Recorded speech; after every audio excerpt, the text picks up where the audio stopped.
अस्सलाम वालेकुम eight class. आज हमारा है लेक्चर नंबर 6 इंग्लिश ए का चैप्टर नंबर 9 प्रेयर। ये आपकी एक पोएम है, ठीक है। सबसे पहले मैं आपको इसकी रीडिंग और एक्सप्लेनेशन करवाऊंगी, फिर हम वर्ड्स मीनिंग करेंगे, देन वर्ड्स एंड टेंसेस, फिर क्वेश्चन आंसर, समरी और बुक वर्क।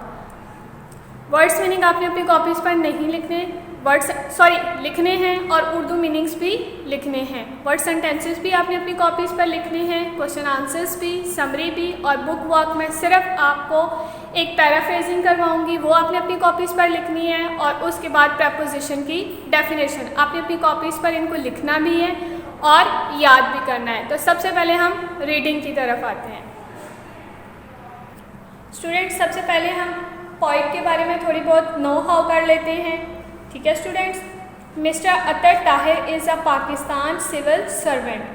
वो पाकिस्तान सिविल सर्वेंट थे who has made his name as poet, author, translator and calligrapher, जिन्होंने अपना नाम कमाया एक शायर होने की हैसियत से, ठीक है, लिखने वाले मुसन्नफ़ की हैसियत से, तर्जुमा करने वाली हैसियत से, और वो एक अच्छे कैलीग्राफर, खताती करने वाले भी थे। He studied at Lawrence college. उन्होंने लॉरेंस कॉलेज में पढ़ाई की, घोड़ा गली मरी में, ऑक्सफोर्ड यूनिवर्सिटी इंग्लैंड में, and university of Pennsylvania USA में। After awards for his work include Tamgha Imtiaz for literature in 1998, यानी कि उन्हें 1998 में लिटरेचर के लिए तमगा इम्तियाज़ से नवाजा गया था। Shah Abdul Latif Bhitai award in 1990 and the national book council prize in 1991, और उन्हें 1990 में शाह अब्दुल लतीफ़ भटाई की तरफ से अवार्ड मिला था, और उसके बाद फिर उन्हें नेशनल बुक काउंसिल प्राइज़ का 1991 यानी कि 1991 में भी उसका अवार्ड मिला, ठीक है। तो अब हम इसकी रीडिंग करते हैं। सबसे पहले देयर इज़, यहाँ पर, आई नो, मैं जानता हूँ, नो नीड, कोई ज़रूरत नहीं, यहाँ पर मैं जानता हूँ, कोई ज़रूरत नहीं, फॉर दिस, इसके लिए, नो नीड, कोई ज़रूरत नहीं, टू से, in the monsoon night, monsoon की भीगी हुई रात में ये कहने की, show me the straight way, show मी, मुझे दिखाओ, द स्ट्रेट वे, सीधा रास्ता, द वे, वो रास्ता, ऑफ दोज, उनका, टू होम यू हैव, जिन पर तुमने या जिनको तुमने, गिवन योर ग्रेस, इज़्ज़त व तकरीम दी, नॉट ऑफ दोज, ना कि उनका, हु अर्न योर एंगर, जिन्होंने तुम्हारा गुस्सा हासिल किया या कमाया, नॉट ऑफ दोज, ना कि उनका, हु गो एस्ट्रे, जो खाक बन गए, ठीक है। बट व्हेन द विंड, लेकिन जब हवा, मेक्स नॉइज, शोर मचाती हैं, इन द मैंगो ट्री, आमों के दरख्तों के साथ, एंड द फिरंगी पानी, और फिरंगी पानी के साथ। फिरंगी पानी आपका एक ट्रॉपिकल अमेरिकन दरख्त है, ठीक है, जो सिर्फ अमेरिका में पाया जाता है और जिसका फूल खिलकर बहुत खूबसूरत लगता है। होल्ड्स आउट इट्स येलो, जो दफ़ा करती है अपने ज़्यादा आंबों का, यानी कि जब हवा आती है, शोर मचाती है, उधर से गुजर के जाती है, तो उसके ऊपर जो आम या जो फूल लगे होते हैं वो उनका दफ़ा करती है, उनको संभाले रखती है। रिचनेस, भरा हुआ, आई से दिस, मैं ये दुआ करता हूँ, नॉट टू रिमाइंड यू, ना तुम्हें ये याद दिलाने के लिए या याद दहानी कराने के लिए, ऑफ मी, मेरे बारे में, बट माई सेल्फ, लेकिन मैं अपने आप को, ऑफ दिस, ये याद करवाता हूँ, एंड ऑल ऑफ यू, और तुम्हारी तमाम नेमतों का। इन जो ये 4 लाइनें हैं लास्ट वाली, उसको मैं दोबारा से एक दफ़ा डिफाइन कर देती हूँ। रिचनेस, भरी हुई, ठीक है, या याद दहानी करवाना। आई से दिस, मैं कहता हूँ, ना तुम्हें अपने आप को याद करवाने के लिए, यानी कि मैं तुम्हें याद दहानी करवाता हूँ लेकिन अपने आप को तुम्हें याद नहीं करवाता, ठीक है, लेकिन मैं खुद को ये बात याद करवाता हूँ कि मुझ पर तुम्हारी कितनी नेमतें हैं। स्टूडेंट्स, ये जो पोएम है ये प्रेयर है, ठीक है। आपको पता है प्रेयर का मतलब दुआ होता है, ठीक है। तो इस सब में जो शायर है, जो पोएट है, वो क्या करता है, वो अल्लाह ताला से दुआ करता है, ठीक है। दुआ ये करता है कि मुझे जो है नेक लोगों का रास्ता दिखाओ, बुरे रास्ते से बचाओ, उन लोगों के रास्ते से दूर रखो जो खाक हो गए उन लोगों के रास्ते से दूर रखो, जिन्होंने तुम्हारा गुस्सा कमाया उन लोगों से दूर रखो, ठीक है। और उन लोगों के जैसे इज़्ज़त व तकरीम दो जिन पर तुम्हारी रहमत है। और मैं अपने आप को ये याद करवाता हूँ कि खुदा बड़ा है। मैं ये याद नहीं करता कि वो कितना बड़ा है, बल्कि मैं ये याद करता हूँ कि मुझ पर उसकी रहमतें कितनी हैं, ठीक है। अब सबसे पहले हम इसके वर्ड्स मीनिंग करेंगे। स्टूडेंट वर्ड्स मीनिंग देखिएगा। सबसे पहला आपके पास वर्ड है फिरंगी पानी, छतरी नुमा फूल, any of the tropical American trees having showy funnel shaped flower, यानी कि अमेरिका में एक ऐसा दरख्त पाया जाता है जिसके जो फूल हैं वो छतरी नुमा होते हैं और वो खूबसूरत लगते हैं, ठीक है। नेक्स्ट आपके पास है मूनसून, बारिशों का मौसम, अ सीजन ऑफ हैवी रेन, ठीक है। नेक्स्ट आपके पास है ग्रेस, फजलो करम, गॉड्स मर्सी टूवर्ड्स ह्यूमन, यानी कि खुदा की रहमत इंसानों की तरफ। लास्ट है आपके पास एस्ट्रे, खाक, सीधे रास्ते से भटक जाना, away from the right path. Student word sentences देखिएगा। Astray, some of his important material gone astray, उसका कुछ ख़ास सामान या ज़रूरी सामान जो है वो खाक हो गया। ग्रेस, फजलो करम, ही हैंडल्स हिज प्रॉब्लम, वो अपने मसले हैंडल करती है या हल करती है विद ग्रेस एंड डिग्निटी, अजमत और फजलो करम के साथ। Monsoon, floods caused by summer monsoon, जो सैलाब है वो गर्मियों के मूनसून से आते हैं। फिरंगी पानी, द ट्री ऑफ फिरंगी पानी, फिरंगी पानी का दरख्त, गिव्स अस, हमें देता है, अ टच ऑफ ब्यूटीफुल नेचर, फितरत का एक खूबसूरत शाहकार। रिचनेस, भरा हुआ, few writers approach there richness of language, कुछ राइटर्स जो होते हैं वो अपनी ज़ुबान की गहराई तक पहुंच जाते हैं या वो इस हद तक पहुंच जाते हैं कि वो उस लैंग्वेज को मुकम्मल तौर पर जान लेते हैं। रिमेन, याद रखना, शी विल फॉरगेट, वो भूल जाएगी, टू कॉल डॉक्टर, डॉक्टर को बुलाना, इफ़ यू डोंट रिमेन हर, अगर तुम उसे याद नहीं करवाओगे। स्टूडेंट्स मैंने आपको वर्ड्स मीनिंग बोर्ड पर करवाए, वो भी आपने अपनी कॉपीज़ पर लिखने हैं। मैंने वर्ड सेंटेंसेस भी आपको करवाए, ये भी आपने अपनी कॉपीज़ पर लिखने हैं। अब हम क्वेश्चन आंसर्स करेंगे। स्टूडेंट्स पहला क्वेश्चन देखिएगा, what is the poem about, ये नज़म किसके मुतालिक है। The poem is about a prayer, ये नज़म एक दुआ के मुतालिक है। इन विच, जिसमें हम वी प्रे टू अल्लाह, हम खुदा से दुआ करते हैं, the almighty, to show the right path, के वो हमें सीधा रास्ता दिखाए, and make us firm on it, और हमें इस पर कायम रखे या मजबूत रहना सिखाए। उसके बाद नेक्स्ट क्वेश्चन है आपके पास, pick out the repeated words from the poem, यानी कि पोएम के अंदर से जितने भी वर्ड रिपीट हुए हैं, बार बार आए हैं, उनके बारे में आपने बताना है। फर्स्ट वर्ड है नो नीड और सेकेंड है नॉट ऑफ दोज। उसके बाद थर्ड क्वेश्चन है आपका, right the summary of the poem. Students overall भी यही आपकी समरी जाएगी और क्वेश्चन के आंसर में भी आपकी यही समरी जाएगी, तो आपने यही समरी याद करनी है और अपनी कॉपीज़ पर भी लिखनी है।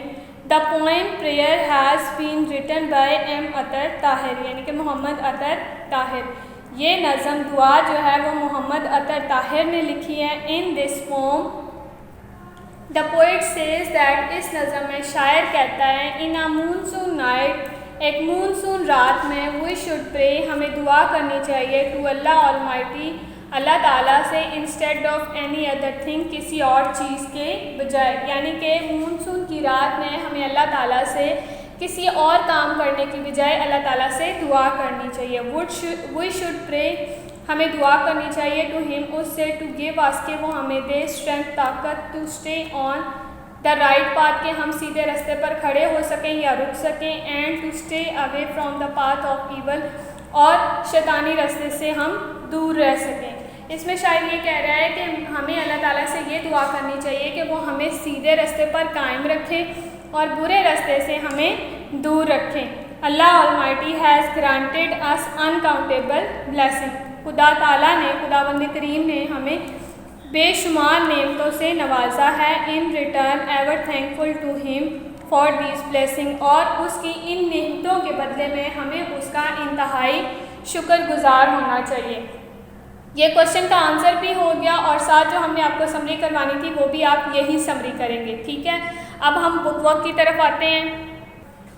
जी स्टूडेंट्स, हमने क्वेश्चन आंसर्स भी कर लिए हैं, अब हम बुक वर्क की एक्सरसाइज नंबर 20 करेंगे।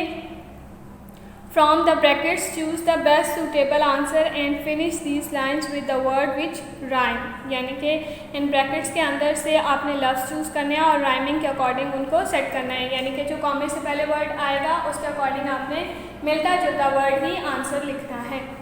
Sugar and spices, spice, sugar and spice and everything nice, sugar and spice and everything nice, nice आएगा यहाँ पर। Once I dive into these pages, once I dive into these pages I may not come out for ages, ages, stages, cages, तो यहाँ पर आ जाएगा edges.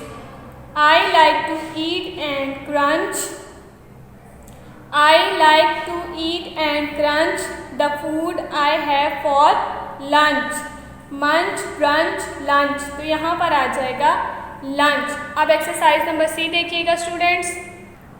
Exercise number है paraphrase the given lines in your own words, यानी कि ये जो आपको गिवन लाइंस दी गई हैं आपने इनकी पैराफ्रेजिंग करनी है। जैसे हम ट्रांसलेशन करते हैं ना, आरटीसी करते हैं, आरटीसी टाइप ही आपने इसको लिखना है। ये मैं आपको बाद में करवाती हूँ, पहले हम अपना बुक वर्क कंप्लीट करते हैं, ठीक है।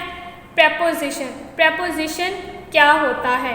A word that shows the relationship between a noun और pronoun and other words in a sentence, एक ऐसा लफ्ज़ जो ताल्लुक़ बयान करे किसी भी नाउन और प्रोनाउन का और दूसरे लफ्ज़ों का एक जुमले के अंदर, तो वो आपके प्रेपोजिशन कहलाते हैं।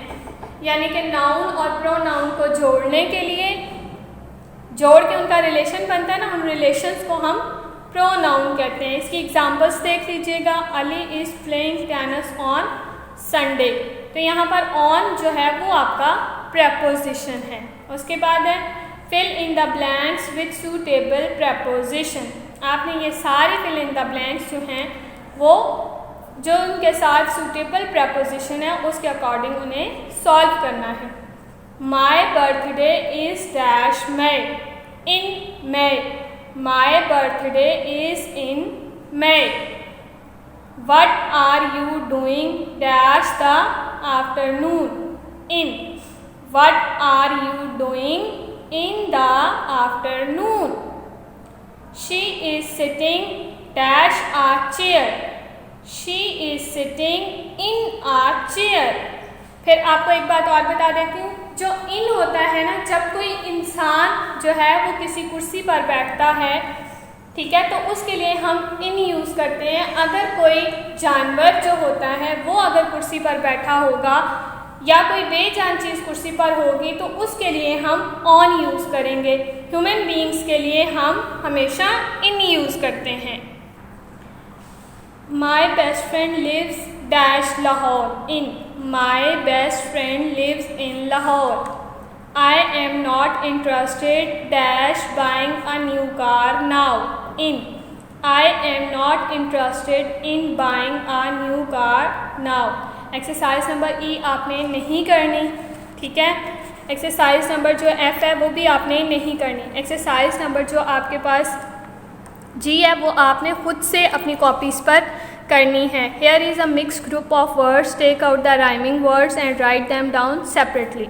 यानी कि यहाँ पे ये सारे मिक्स वर्ड्स हैं, आपने राइमिंग वर्ड्स जो हैं वो एक जैसे राइमिंग वर्ड्स लिखने हैं और सबको अलग अलग लिखना है। यानी कि अगर ग्रेस है तो ग्रेस के सारे वर्ड सेपरेट जाएंगे, येलो के, वे के, नीड, नाइट, ट्रेस, ठीक है। इसी तरह आपने ये अपना कॉलम कॉपीज़ पर बनाना है, ठीक है स्टूडेंट्स।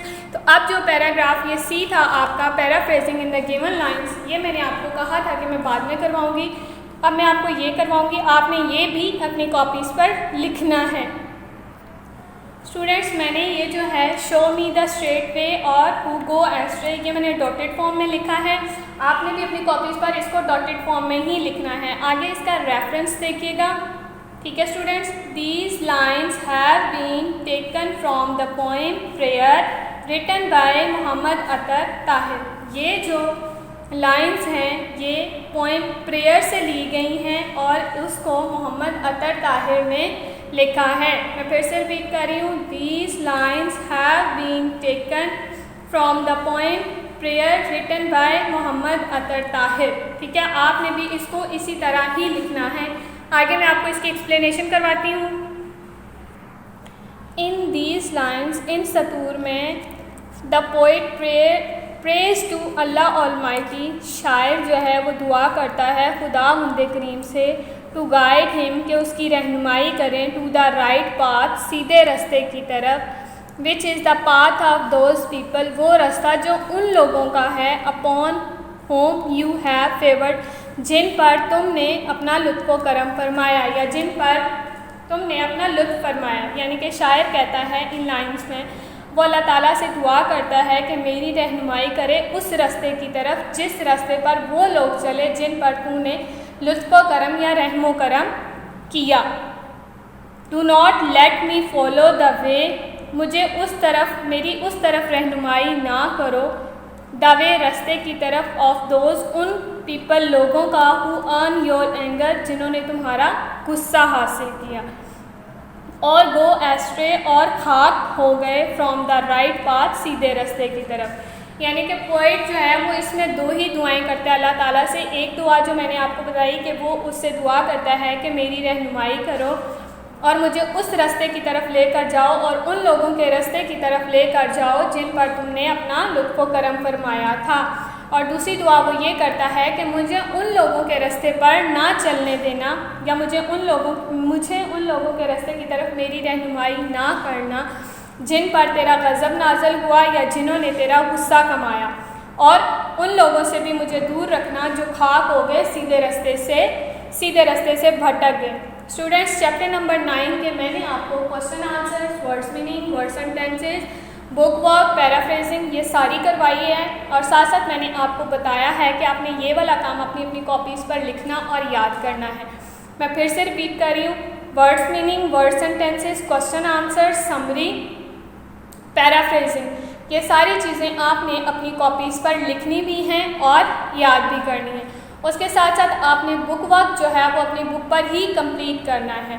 उम्मीद करती हूँ कि आज का लेक्चर आपको समझ आया होगा और आप इसको बहुत अच्छी तरह से याद भी करेंगे। ठीक है स्टूडेंट्स, स्टे सेफ, अल्लाह हाफिज़।